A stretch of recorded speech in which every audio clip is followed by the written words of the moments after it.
بها جميع الذي في الذكر قد جمع.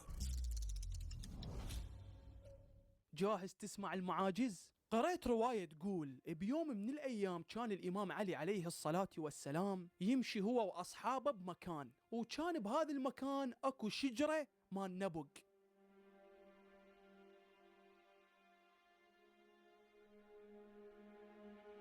فالإمام علي عليه الصلاة والسلام قال لأصحابه، قال لهم تعالوا خلينا نصلي جوا هاي الشجرة. ففعلا الإمام علي راح صلى جواها. أصحاب الإمام علي شنو شافوا؟ اسمع، الرواية تقول نظرنا إلى الشجرة، أصحاب الإمام علي، وهي تركع إذا ركع، وتسجد إذا سجد، وتقوم إذا قام. تخيل، بس تخيل المنظر، من يركع تركع الشجرة وياه، ومن يسجد تسجد الشجرة وياه، ومن يقوم توقف الشجرة وياه. فأصحاب الإمام علي عليه السلام تعجبوا، فيقولون انتظرنا الإمام علي لحد ما يخلص صلاته. يقولون فشفناه يدعي. شنو كان يدعي؟ يقول اللهم صل على محمد وآل محمد. الرواية تقول فنطقت أغصان الشجرة تقول آمين آمين. يقولون ثم قال اللهم صل على شيعة محمد وآل محمد، فقالت أوراقها وأغصانها وقضبانها. شنو قالت؟ آمين آمين. الرواية تقول ثم قال اللهم العن مبغضي محمد وآل محمد ومبغضي شيعة محمد وآل محمد.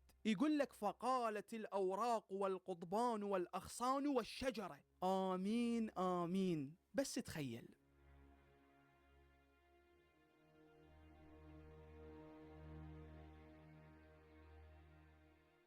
طبعا الإمام علي عليه الصلاة والسلام مو شخصية عادية، لا تخلي واحد يقنعك بهذا الشيء ويكذب عليك. لو مثلا يقول لك هو حاله حالنا، لو حاله حال الصحابة. النبي محمد صلى الله عليه وآله وسلم يقول، اسمع، يقول يا علي لولا أن تقول فيك طوائف من أمتي ما قالت النصارى في عيسى ابن مريم لقلت فيك قولا لا تمر بملأ من الناس إلا وأخذوا التراب من تحت قدميك يلتمسون بذلك البركة. ما افتهمت؟ أفهمك إياها. النبي قال للإمام علي، قال له أقدر أقول بيك كلام من كثر ما هذا الكلام قوي أخلي الناس تركض وراك وين ما تروح، حتى شنو؟ حتى بس يلمون التراب اللي تمشي عليه يتباركون بيه. تخيل. بس قال له ما أقدر أقول هذا الكلام عنك، خاف الناس يقولون عليك مثل ما قالوا على عيسى ابن مريم عليه السلام ويسووك إله، وهذا الكلام كفر. فبعض الناس عقولها صغيرة ما راح تتحمل هذا الكلام.